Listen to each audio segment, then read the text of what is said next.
Meus queridos irmãos, que a paz do Senhor nos envolva a todos nesta noite. 3 filhos se reuniram com um pai sábio para questionarem a ele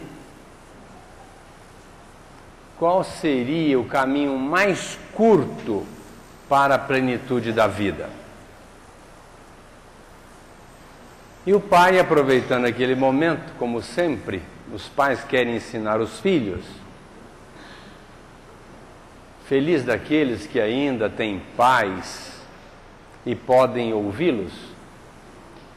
Mas o pai disse para eles: que bom que vocês vieram aqui. Mas antes de responder a pergunta, eu vou lhes dar uma incumbência. O príncipe do reino, o rei, ele gosta muito de ser presenteado. E eu tenho aqui 3 presentes para levar ao nosso soberano. E de tal forma que eu preciso muito da ajuda de vocês. Você mais velho, mais experiente, você vai levar um vaso muito bonito, uma vez que o nosso rei gosta de adornar o seu ambiente, e esse vaso irá realmente abrilhantar o seu reduto doméstico. Portanto, tome muito cuidado, porque ele é extremamente frágil. No manuseio um pouco em desalinho, pode quebrá-lo e será um desastre. Sei também que ele gosta de corça. Eu criei uma corça muito especial. Ela está linda, maravilhosa, mas ela é muito cheia de vida. Ela tem uma energia muito grande. Além da sua beleza, ela é intrépida, corajosa, e de tal forma que você, o filho do meio, tome muito cuidado com ela. Segure-a firmemente, porque se ela tiver a primeira oportunidade, ela vai fugir. E disse para o mais novo: como o rei gosta de bolo, e um bolo muito especial que a minha esposa fez, a sua mãe, de tal forma que é um bolo muito delicado, feito com muito carinho, e é necessário que tenha muito cuidado para que ele não venha ruir-se. E eu deixo essa incumbência para você, um filho mais novo, mais energizado, tá com toda a estrutura para levá-lo. Depois que vocês voltarem, depois de desincumbirem da tarefa, voltem a mim e eu vou lhes responder a pergunta que me fora feita. Andem, façam o que eu pedi.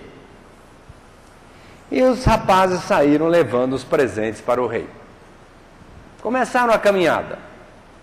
Logo do meio disse para o mais velho: olha, cuidado, coloque esse vaso assim na volta do braço, apoie no corpo, mas muito cuidado, porque se você vai cair o vaso e nós vamos que falar para o nosso pai? Vamos nos decepcionar o rei, o meu pai nem fale, então muito cuidado. Mas o de trás já logo disse para o do meio: mas você está dizendo para ele, mas cuidado com a corça, porque se você não segurar muito bem, ela vai escapar. E depois, como é que nós vamos resgatá-la? Ela é muito rápida, ligeira, isso é impossível. Então tome muito cuidado. E o mais velho já aproveitou para falar para o mais novo: você está dando opinião aí, mas também cuidado com esse bolo. Porque se você não cuidar desse bolo, no mínimo tropeção ele vai cair, e depois também não se preocupe com as coisas nossas, cuide da sua. E ali começaram. Volta e meia, olha, cuidado com o vaso, cuidado com a corça, cuidado com o bolo. Mas de repente, naquela de cuidar um do objeto do outro, a corça escapa. Quando ela escapou, foi aquele alvoroço. O rapaz que estava com o vaso foi colocar o vaso no chão para sair correndo, ajudar o irmão do meio, bateu em cima de uma pedra, estilhaçou. Aí o jovem, mais jovem, querendo ajudar o irmão do meio, já que o vaso havia partido, pelo menos a corça, depositou o bolo no chão e foi correndo para ajudar o irmão. Não conseguiram pegar a corça e quando voltou o bolo já tinha sido consumido pelas formigas. De tal forma que foi uma situação muito dramática para aqueles 3 jovens. Não conseguiram objetivar o intento e tiveram que voltar para ouvir o pai. E chegando perto do pai, lógico, aquela frustração, mas o pai sempre complacente, ouviu os meninos. Disseram o que havia acontecido e então, naquele desfecho infeliz, então o pai aproveitou para dizer, bom, agora é hora de eu responder a pergunta que vocês me fizeram. Vocês me perguntaram qual seria o caminho mais curto para a plenitude da vida. E eu vou dizer que é exatamente o que vocês não fizeram, que é o cumprimento do dever. Quem quiser se dar muito bem na vida, tem que cumprir o dever. O seu dever era de levar o vaso, o seu de levar a corça e o seu de levar o bolo. Mas, no entanto, muito antes de se preocuparem com seus respectivos deveres, vocês foram se preocupar com os deveres dos outros e não cumpriram os respectivos deveres. E acabaram por uma situação complicadíssima, não só para vocês, mas para mim. E também para a majestade que vai se privar dos presentes que foram adredemente preparados, com carinho, para ele. Então, nós estamos aqui chegando no final do ano. Passamos o ano de 2009, vamos entrar no 2010 e sempre estamos preocupados em encontrar um caminho para chegar lá mais depressa, resolver nossos problemas, para nos tornar mais plenos espiritualmente, para lograrmos mais benefícios espirituais. E às vezes ficamos perguntando o que eu devo fazer. Está aí a resposta, simples: cumprir o seu dever. O Emmanuel coloca para nós que a felicidade nossa está no dever cumprido. Se nós quisermos ser felizes, devemos cumprir o nosso dever. E o primeiro dever que a gente deve cumprir é conosco mesmo. É um dever com a nossa própria pessoa. Uma das coisas mais importantes na nossa vida chama-se autoestima. E a autoestima, ela atende aqui uma equação. A autoestima é igual a realização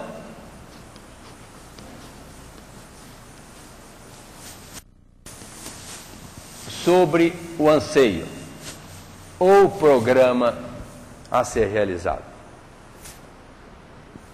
Quem quiser ter autoestima elevada, precisa atender essa equação. Fazer com que nós possamos realizar os nossos anseios.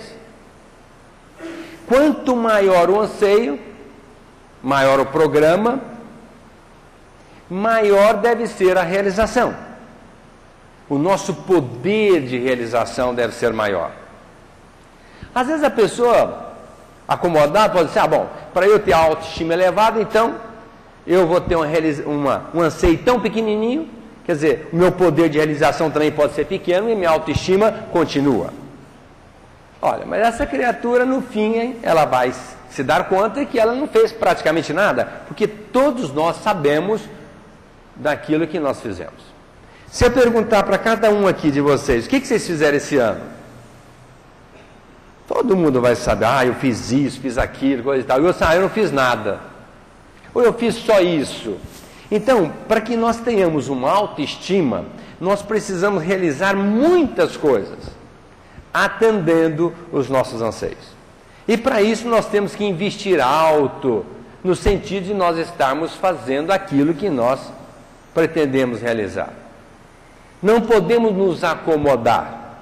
Nós precisamos realmente batalhar para realizar aquilo que nós almejamos. É fácil? Não, porque nós somos, por natureza, acomodados. A tendência é deixar como é que está para ver como é que fica. Aquela criatura que toma decisão e que parte para realizar, para fazer, que acredita, ela não é componente da maioria. É de uma minoria. Então é fundamental que nós investamos em nós. Comecemos, nosso dever, de investir na nossa pessoa. É o dever conosco mesmo a ser cumprido. Nós todos temos limites e nós precisamos vencer os limites. Todo atleta, o compromisso dele é vencer o seu próprio limite. Se é nadador, se é corredor, ou se é um jogador de futebol, ele quer vencer o seu limite. Cada vez desempenhar mais. E assim deve ser conosco. Nós devemos ampliar a nossa capacidade de realização. Não podemos ficar acomodados. É necessário investir alto na nossa pessoa. Nós temos um poder de realização. Og Mandino, no livro O Maior Milagre do Mundo, ele diz assim: medíocre é o trabalhador do seu salário. Aquela pessoa que trabalha apenas para se justificar, ela é medíocre. O Cristo disse que a pessoa que cumpre o seu dever é inútil a Deus. É uma parábola, uma passagem do Evangelho, onde Jesus disse assim: se tem um amo que, enxergando o seu escravo das suas lides diárias, ele convida o escravo para atendê-lo primeiro que ele seja atendido, é óbvio. Qualquer senhor vai dizer para o escravo: primeiro você vai me atender, eu quero jantar, ou eu quero fazer isso, você vai me atender, depois você vai cuidar de você. E aquele escravo que já está condicionado a servir irrestritamente ao Senhor, certamente ele será muito mais justificado.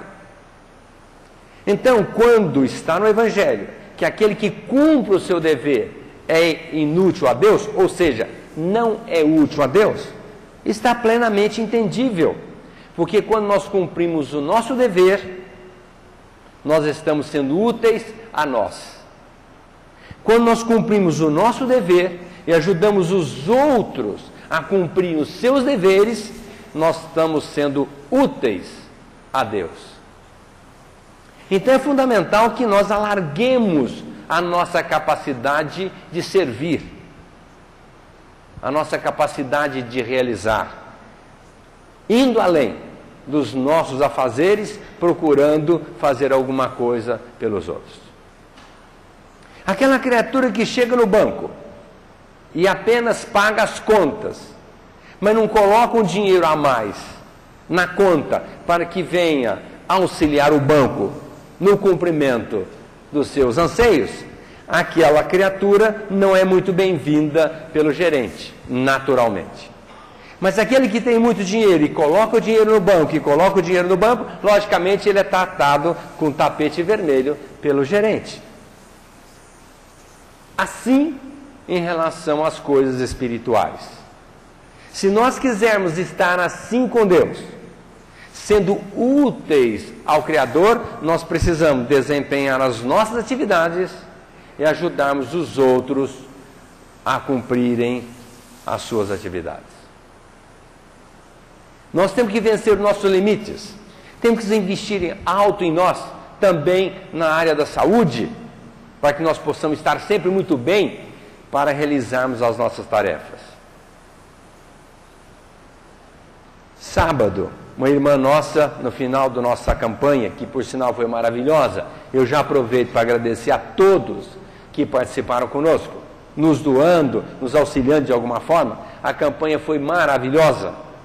E no final da campanha, uma prece em conjunto, uma irmã fez um agradecimento pelo fato de, com a ajuda da casa, com os trabalhadores da casa, em especial, ela mencionou uma pessoa que a ouviu, lhe dando respaldo para que ela pudesse encontrar força e coragem para a sua autotransformação. Ela aproveitou o momento para agradecer essa ajuda que ela teve, porque graças àquela ajuda ela pôde modificar-se, ela sentiu que teria condição para modificar-se diante de algumas limitações que lhe eram próprias. Então nós temos que procurar vencer as nossas limitações. Aquilo que nos aborrece, que nos chateia, que é a pedrinha no nosso sapato, nós devemos procurar a cada instante vencer aquela barreira e dar um passo adiante. Este é o dever para conosco. Nós temos também o dever para com a família. A família é fundamental na nossa vida. Emmanuel, no livro Consolador, diz que o primeiro compromisso nosso é com a família. O segundo é com o trabalho. E o terceiro é com a religião. Veja como ele colocou a importância da família na nossa vida. Então, o dever que nós temos para com a família, na condição de pai, de mãe, de filho, de irmão, de sogro, de genro, de nora, de sogra, são deveres que nós temos perante a família e que não podemos nos furtar a esses deveres, que são sempre constantes, necessários e importantes para nós. Dentro da família, fundamental a solidariedade, sermos solidários com as pessoas que estão conosco. Outro dia, um rapaz foi ao meu consultório, falando das suas dificuldades, extremamente sofrido pelas limitações, principalmente financeiras. E o pai me telefonou dizendo: Aguinaldo, dá para você conversar com meu filho? Eu disse: bom, qual o problema? Não, ele está atravessando uma fase muito difícil e eu gostaria muito que você desse a ele uns conselhos, como se eu fosse conselheiro. Eu não consigo dar conselho nem para minha família, imagina para a pessoa de fora. Eu aprendi com Dorival Pavim, a gente deve dar sugestões, porque conselho é complicado, dar conselho para a criatura. Uma vez eu estava em Itapajipe, na casa do meu irmão, e então um sacerdote disse assim: olha, como é importante a gente viver a vida religiosa. Eu perguntei para ele: o que o senhor quer dizer com isso? Pois então, as pessoas me procuram para se aconselhar e eu dou conselhos para as pessoas. Quantas famílias que vão à minha igreja para eu aconselhar? Eu disse a ele: olha, sacerdote, eu até acho que é uma coisa interessante, uma oportunidade que o senhor tem, mas o senhor tem uma limitação que eu tenho certeza que dificulta o seu trabalho. Ele disse: qual é? Eu falei: por exemplo, o senhor não ser casado. Eu acho que para a gente dar conselhos, se é que podemos dizer assim, para a família, nós deveríamos ser casados. Porque só quem é casado entende o que é conviver conjugalmente, o que é conviver com os filhos, o que é conviver com a parentela, o que é conviver com as dificuldades da família. Mas então, mas nós vivemos em comunidade, os sacerdotes com as freiras. Olha, é diferente. Pelo que eu sei, sacerdote e freira não tem filho. E filho é uma escola. Eu tenho 4, cada um é diferente do outro. Cada um me ensina uma coisa. E quando vai começar agora a crescer, eu estou aprendendo. Porque via de regra tem alguém que chega para mim e diz: ó pai, não seria melhor fazer assim? E nós estamos aprendendo. A gente vai aprendendo com eles na medida que eles vão amadurecendo e nós vamos envelhecendo, porque eles vão adquirindo experiência com toda aquela energia, com toda aquela lucidez, e nós vamos aprendendo com eles. O pai me telefonou para que eu desse um conselho para o filho. Eu disse, tudo bem, vai no consultório tal dia, eu vou atendê-lo. E aí então, lá vai o rapaz, falando das suas dificuldades. E de repente eu fui me apercebendo que as dificuldades que ele estava apresentando eram financeiras, pura e simplesmente. Não tinha outra dificuldade. E aí é que eu me dei conta que o pai é muito bem aquinhoado financeiramente. Lógico que eu não telefonei para o pai para dizer isso, mas a vontade era dizer, ao invés de você me pedir para aconselhá-lo, você deveria ajudá-lo financeiramente, estaria resolvido o problema. Então é importante essa solidariedade dentro da família. Quem pode, ajuda o outro. Quando um filho, por exemplo, está precisando de fazer uma tarefa, o que é de incumbência dos pais? Ajudar o filho. Mas isso não é meu dever, dever é do aluno que está estudando. Olha, está certo que é um dever de escola, mas é dever dos pais ajudar o filho. Mas se um pai e uma mãe também está atarefado, nada mais justo do que o filho ajudar o pai ou a mãe. Em casa não tem cama para arrumar? Os filhos não têm braço e perna? Então custa estender o lençol e dar uma arrumadinha na cama? Não é para você que eu estou falando. É para todo mundo. Para mim também. Porque se a mãe tem os afazeres outros, por que ela tem que arrumar a cama de todo mundo? Não custa cada um arrumar a sua cama. Não custa cada um colocar os objetos nos respectivos lugares. Não custa dar uma mão no final de semana para arrumar a casa. É um dever. Como também não custa o marido chegar em casa e ajudar a mulher a lavar os pratos e guardar os talheres. Como também, se o marido estiver atabalhoado com os afazeres lá fora, a esposa, na medida do possível, também pode ajudá-lo nos serviços bancários ou outros serviços que eventualmente estejam escapando à sua condição de realização. São deveres dentro da família. Hoje, a ideia de que a gente casa para ser feliz. Eu quero casar para ser feliz. Olha, o recado foi dado pelo Richard Simonetti. Ele diz assim, quem quiser ser feliz no casamento, seja feliz antes. Porque o casamento não traz felicidade para ninguém. E não traz mesmo. Porque o casamento é um empreendimento. Onde nós vamos participar dele com toda a nossa entrega, com toda a nossa renúncia, com toda a nossa dedicação. O marido vai ajudar a mulher. E a mulher vai ajudar o marido. E os dois vão se estruturar para ajudar os filhos. E quando os filhos crescerem, vão devolver ajudando os pais. Isto é a sistemática de família, da sociedade. São deveres que nós devemos ter dentro da família. E feliz naquele que cumpre o seu dever dentro da família. Quantos pais abandonados hoje? Exatamente pela irresponsabilidade, pela imprudência, pela irreverência dos filhos. Dizem, ditado popular, que um pai cuida de 10 filhos. Mas muitas das vezes 10 filhos não cuidam de um pai ou de uma mãe. É dever cuidar dos pais.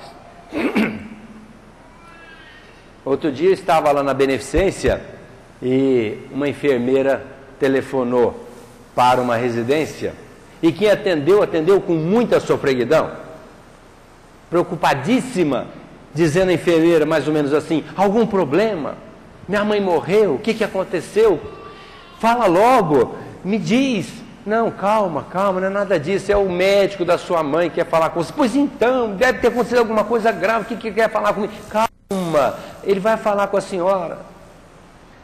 Aí o colega estava do lado, prescrevendo comigo, levantou, pegou o telefone. Com quem que eu falo? Ah, você fala com a filha da sua paciente. Ah, pois então, é com você mesmo que eu quero falar. Tem uma semana que eu operei sua mãe. Chegou aqui quase morta com obstrução intestinal. De idade, 75 anos. E já estou quase para dar alta para ela e não vi no quarto nenhum parente.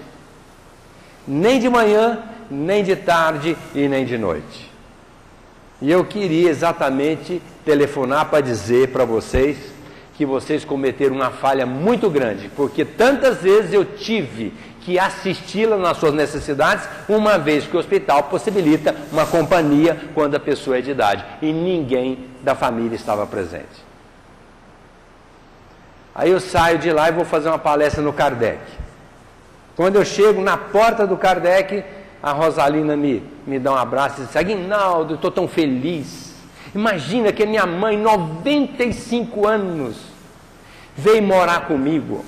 Agora, eu estou aproveitando para devolver um pouco do muito que ela me ofertou nesses longos anos, porque até então ela era custodiada pela minha irmã, mas minha irmã veio a desencarnar e ela agora vai morar comigo. Estou feliz porque ela veio morar comigo. Então, saí de uma situação onde uma mãe operada foi negligenciada pela família. E fui para uma outra situação onde uma filha se alegrava por receber na sua casa uma mãe de 95 anos. Então, já dá para a gente entender o quanto é importante o dever a ser cumprido dentro da família. Estimular as criaturas. Estimular a fazer alguma coisa. Tem mulher que quer fazer um curso, o marido não deixa. Não, você acha? Cuida da casa. Já está velha para isso. Já passou seu tempo. Olha, se a mulher está querendo fazer um trabalho lá fora e ela tem tempo, vamos estimular. Que ela possa realmente fazer um curso, qualquer coisa que vai acrescentar alguma coisa para ela. Ou no mínimo vai lhe dar a oportunidade de conviver lá fora um pouco, uma vez que a vida inteira ela esteve arraigada às necessidades, às fainas domésticas. Então, estimular. Elogiar os filhos é dever dos pais. Quantas criaturas não têm autoestima elevada porque são denegridas pelos pais? Um exemplo simples. A mãe está chorando. A criança chega para ela e diz: mãe, você está chorando, mãe? Não, meu filho, não estou chorando não. É que entrou um cisco no meu olho. Aí o pai chega e diz: menino, deixa de perturbar tua mãe. Olha, não vai embora, vai embora. Não perturba sua mãe. Aquela criança está perdida no meio do esquema. Primeiro que ela percebeu que a mãe está chorando. Ela percebeu. E foi dar uma demonstração de solidariedade. Mãe, o que está acontecendo com você? E a mãe poderia falar: não, eu estou chateada, mas isso passa. Que bom que você notou. Muito obrigado por você ter percebido. Não, a mãe disse: não é nada não, meu filho. É um cisco que entrou no meu olho. Já mentiu para o filho. O filho já ficou: meu Deus, por que ela não quer falar para mim? Eu não tenho importância, eu não valho nada, eu entrei numa seara que não devia, será? E começa as indagações. E se não bastasse, o pai ainda dá uma bronca: moleque, não perturba tua mãe, vai embora, vai embora. Aí a criança fica perdida. Quantos pais que dão bronca: você não presta, você não vale nada, de você o que pode esperar? Denegrindo a imagem do filho. Quando a gente sabe que é muito importante reconhecer o valor e elogiar por consequência. Que bom que você fez isso, que ótimo, que bom ter um filho assim, ter uma filha assim, que bom que você tenha se apercebido disso, pôde nesse momento se preocupar comigo. Tem até uma colocação que a mídia usava muito: eu gostaria. Chico Anísio falava assim: eu gostaria de ter um filho assim. É dizer para ele: olha, eu gostaria de ter um filho assim. Lógico, o filho já está sendo assim. Que bom, elogiar o filho. O dia que ele trouxer alguma coisa nova, verificar, analisar, que lindo, maravilhoso, que bom dia você vai ser demais. Arrebentar a boca do balão. Enaltecer o filho, levantar o moral, para que aumente essa autoestima, para que ele aumente o seu poder de realização, que ele acredite em si, que ele vá adiante. Nosso dever dentro da sociedade. Como é importante cumprirmos o nosso dever dentro da sociedade. Poderia citar N situações de deveres que nós devemos cumprir dentro da sociedade. Mas vou analisar alguns mais simples. Votar, por exemplo, não é um dever nosso de votar? De escolher os nossos governantes? Mas a gente nem está aí com quem vai governar a nossa comunidade. O fulano é simpático, o fulano é legal, o fulano é... A gente, naquela superficialidade, escolhemos o nosso governante. Depois, ele não governa bem, e aí nós vamos criticar. Aí é o outro lado da medalha. Nós vamos falar mal, a beça do fulano. Por quê? Porque nós não tivemos a pachorra de analisar quem estaria em melhores condições para governar a nossa comunidade. É preguiça de gastar os nossos fosfatos. É só analisar, buscar, estudar, buscar os meios pelos quais nós podemos nos informar para escolher bem a criatura. Dever para com a ecologia. Outro dia eu vi no jornal, pessoal jogando latas, plásticos, joga tudo, né? Na minha clínica outro dia, inundou a minha clínica. Mas inundou. Gesso acabou, sujou, estragou móveis. Foi um desastre. Sabe por quê? Porque os 2 prédios que estão lá da minha clínica jogam tudo em cima do nosso telhado. Não vou dizer para vocês o que tinha lá em cima. Mas tinha coisas que vocês até iriam sorrir. Pessoal, joga pela janela e cai tudo em cima da clínica. Entupiu a calha e a água entrou, estragou profundamente a nossa clínica. Olha, qual seria o dever dos nossos vizinhos? Se tem alguém aqui dos 2 edifícios, já aproveito para mandar um recadinho para os nossos companheiros do lado. Peguem os objetos, coloquem num saquinho e coloquem no lixo. Ou em outro lugar devido, mas não jogar em cima da clínica para entupir as nossas calhas. E joga na rua, entope os bueiros. E joga também detritos, conspurcam a nossa água e assim por diante. Nenhum respeito para com a ecologia, para não dizer tantas outras situações onde realmente a nossa ecologia é desrespeitada. O dever simples, cada um é só analisar o que eu tenho que fazer. O que eu falei para vocês aqui não é simples? Pegar o papelzinho, colocar no saquinho e jogar no lixo? Mas não, a janela do carro é só apertar um botãozinho, ela abaixa e joga pela janela. Mas mal sabendo a repercussão do que isso possa acontecer. Meu filho, há algum tempo atrás, foi multado. Porque a companheira que vinha com ele, pela janela, jogou alguma coisa. E jogou quase em frente a uma guarita, e o guarda viu, o parou e lhe deu uma multa.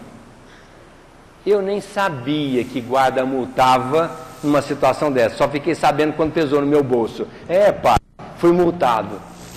Quando a gente joga alguma coisa pela janela numa rodovia, se o guarda nos pegar, multa na certa. Aqui no centro, no começo, né, Agnes? O pessoal jogava tudo, pegava banana, jogava no chão, pegava bolo, jogava no chão, descascava alguma coisa, jogava as cascas. Hoje o nosso pessoal de sábado, a não ser algumas exceções, e principalmente pessoas recém-chegadas, o pessoal já está colocando tudo no lixo. Porque senão, coitado do Zezinho, né? Ele, a Rosa e a Dona Maria, teriam que limpar o chão. Dever de zelar pelo centro. Simples dever, é o centro, é a nossa casa. Casa religiosa, onde nós trabalhamos no outro aspecto. Zelar pela nossa casa. Um outro lado do nosso dever, o dever profissional. Dever profissional. Outro dia uma pessoa disse assim, mas seu filho é tão generoso, é tão legal. Eu falei assim, ó, eu já falei para ele, nós podemos não saber medicina. Podemos até não resolver o problema da pessoa, mas tratar bem é o mínimo, né? Tratar bem a pessoa. Se a pessoa nos procura, vamos tratar bem. Vamos resolver o problema dela? Não sei. Às vezes não é possível, em qualquer área. A pessoa está de trás do balcão, chega alguém para comprar alguma coisa e pede, você tem isso aí? A pessoa mostra, não gostei. Você tem aquilo? Mostra, não gostei. Na terceira, assim, vem cá, afinal de contas, o que você quer? Já começa destratando a criatura. Quem está atrás do balcão tem que entender que tem que ter paciência redobrada. O Dr. Bezerra de Menezes deixou um recadinho para nós médicos. Disse algumas coisas que eu já mencionei na palestra aqui sobre o Dr. Bezerra de Menezes, dizendo que quem assume aquela postura é um negociante da medicina, não é médico. Assim eu digo negociante da advocacia, negociante da odontologia, negociante de tantas outras situações, mas não é um profissional digno. Cumpriu o dever de profissional. Eu sempre falei que não existe profissão mais digna do que a outra. Todas são importantes. Porque se o varredor de rua não varrer uma rua muito bem varrida, vai dar tanta doença que os médicos todos da cidade não conseguem controlar a doença. Então, se vai varrer a rua, varra muito bem. Quem vai fazer uma comida, faça a comida muito bem. Porque se nós fizermos um atendimento à criatura e a cozinheira não zelar pela comida e der uma gastroenterite, vai complicar a saúde da doença, da pessoa, complicando muitas das vezes a sua doença. Então, cada um no seu papel, cumprindo o seu papel com dignidade, com apreço. É o dever de profissional. Todos nós temos a nossa profissão. É só analisar o que eu estou fazendo. Agora, fazer, não existe meio termo, mais ou menos. Não existe meio mais ou menos. Ou faz bem, ou faz mal. Se nós podemos fazer bem, é o mesmo tempo que gasta para fazer mal, é fazendo bem. Então, vamos fazer de uma maneira certa. É o dever nosso profissional. Eu acabei de despedir da minha secretária. Nós vamos viajar, estou encerrando o meu trabalho esse ano no consultório. E eu disse para ela, eu quero te agradecer por esse ano que passou. E espero que você, no ano que vem, continue do jeito que você vem trabalhando e, se possível, um pouquinho melhor. Porque metade da nossa clínica é graças à secretária. Vou repetir. A metade da nossa clínica deve-se à nossa secretária. Eu tive uma secretária no meu consultório que, de repente, eu percebi que minha clínica foi acabando. E eu fiquei questionando. Será que eu não estou dando conta do recado? Como diz lá em Minas Gerais.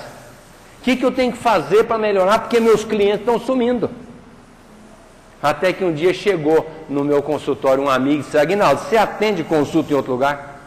Eu disse, por quê? Porque no seu consultório eu não piso mais nunca. Um amigo, cliente de muito tempo, meu Deus, o que aconteceu? Pois então, essa sua secretária é um desastre, Aguinaldo. Aí é que caiu a ficha, é que eu me dei conta que ela quase acabou com a minha clínica. Despedi-a na mesma hora e disse para o cliente, você pode continuar porque a partir da manhã ela não vai estar aqui mais. E por felicidade nossa, a clínica voltou a crescer novamente. Veja a importância de uma criatura como esta, uma secretária. Eu não quero dizer a secretária como colocando ela lá embaixo, não. Estou dizendo a importância da secretária. E olha, e é difícil achar uma secretária boa. É muito difícil. Porque lidar com o paciente já é um doente, né? Não é fácil. Tem que ter jeito, tem que ter carinho, tem que ter um algo mais. E já passaram algumas. Felizmente a que eu estou com ela lá agora está indo bem. para atender os meus clientes. Porque nós temos a obrigação de atender bem.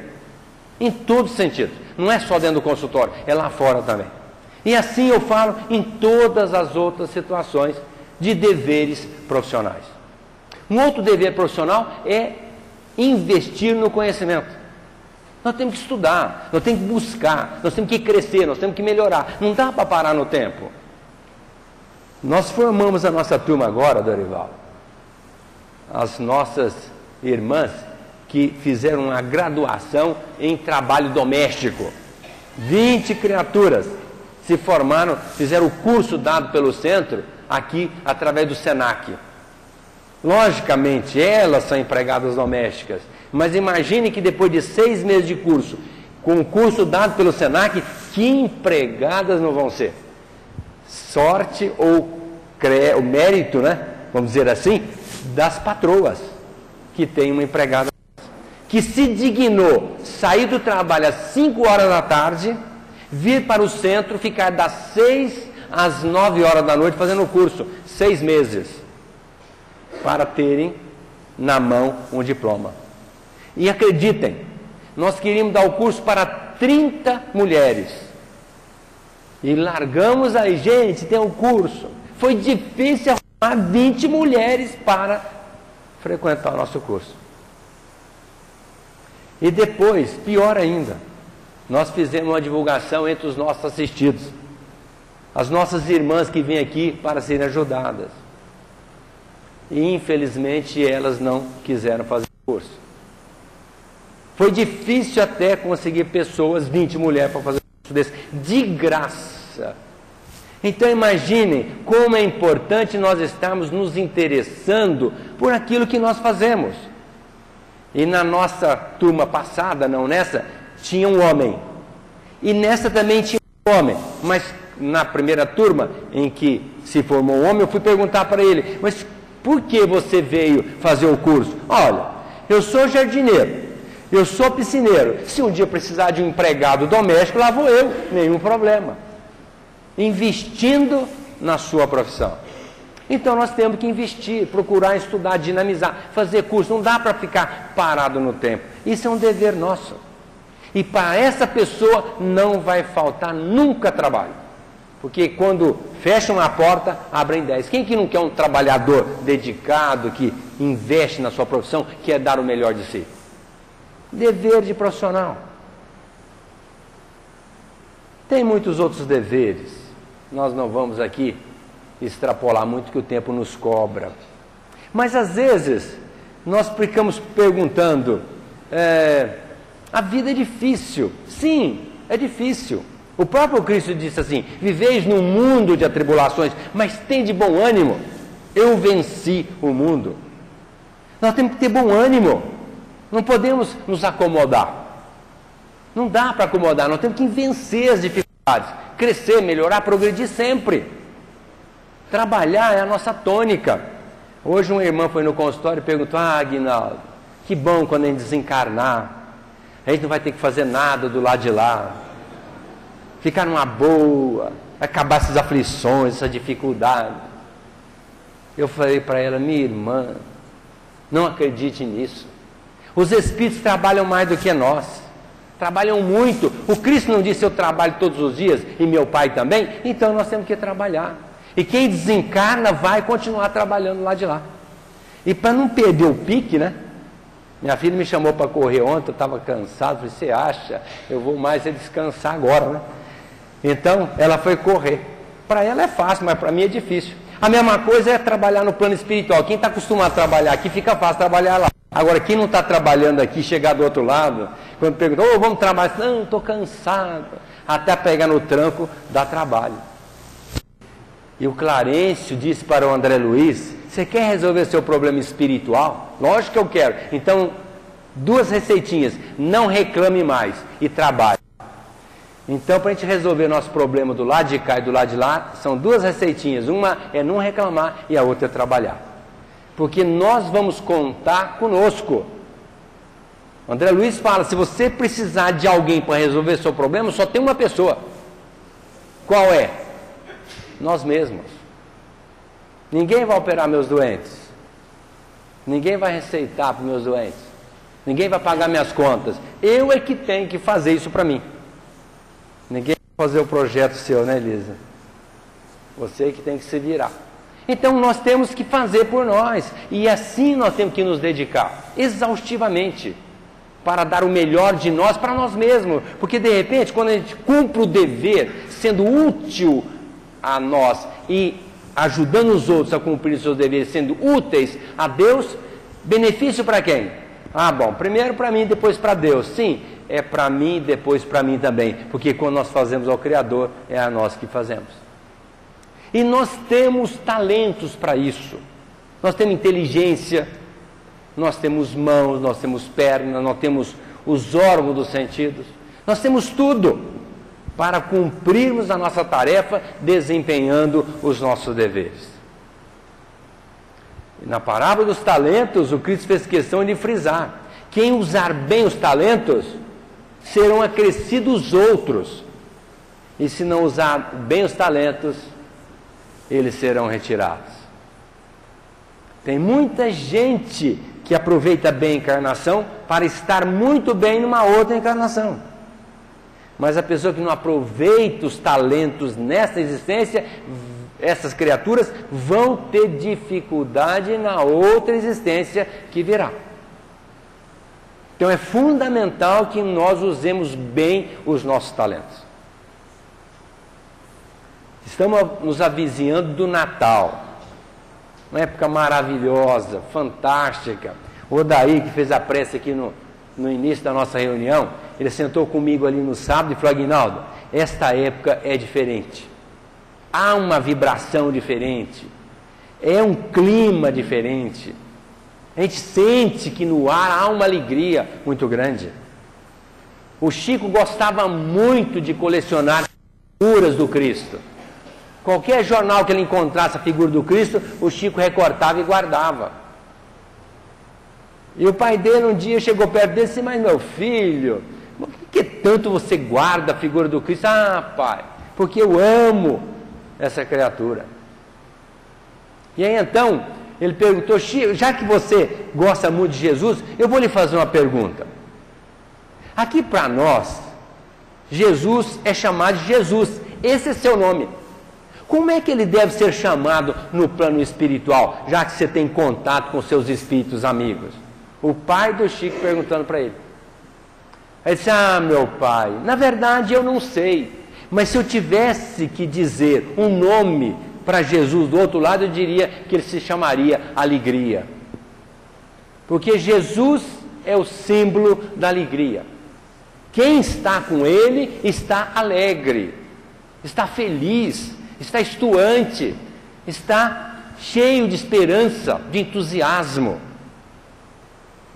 E agora é uma época exatamente de entusiasmo, de alegria, de esperança, uma época em que comemoramos o nascimento de Jesus. E por incrível que pareça, tem umas coisas extremamente paradoxais, porque essa semana passada, uma moça foi no meu consultório e disse assim: ah, doutor, muito depressiva. Eu perguntei para ela: por que tamanha depressão? Pois então, não vou poder passar o Natal com a minha mãe. Eu falei: meu Deus, mas onde ela mora? Não, mora aqui. Eu falei: mas como você não vai poder passar o Natal com ela se ela mora aqui? Pois então, eu odeio o meu irmão, e meu irmão vai estar lá com ela. Aí é que me dei conta, passar o Natal com a mãe, com ódio do irmão. Aliás, nem vai, porque ela diz que onde o irmão pisa, ela não entra. Então, a proposta do Natal é exatamente despertar em nós todas as virtudes. Nós sermos mais tolerantes, mais pacientes, mais indulgentes, mais bondosos, mais caridosos para com todos, a começar com a nossa família. Tem gente que entristece no Natal porque o fulano não veio, porque o fulano desencarnou. Olha, tudo bem, a gente até respeita o sentimento da criatura, mas não associar com o Natal, não tem nada a ver. Natal é um clima de paz, de harmonia, de alegria, de coisas boas. Se o fulano não veio, que pena, paciência, vamos orar por ele, mas vamos curtir o Natal nós aqui.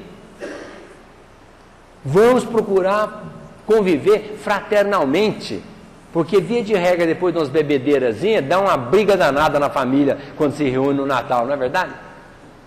Olha, vamos beber, se é que a criatura vai beber, com moderação.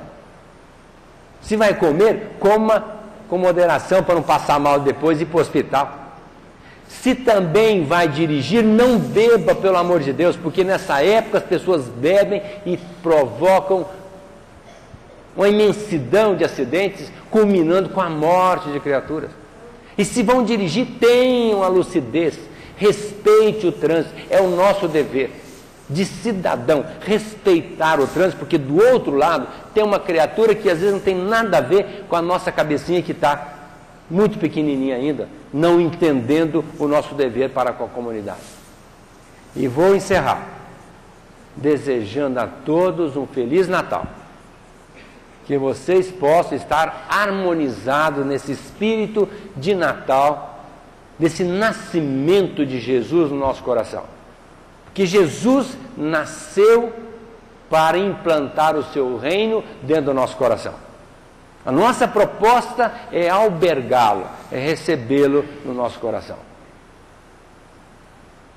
Pelo menos, nesse momento, lembramos de tudo, do presente, do Papai Noel, do amigo, das compras, mas não vamos esquecer do aniversariante. Por favor, lembrem de tudo, não esqueçam, mas não esqueçam do aniversariante. Parem, façam uma prece de gratidão a Jesus. Não esqueçam de fazer uma prece de gratidão a Jesus, porque nós não temos ideia.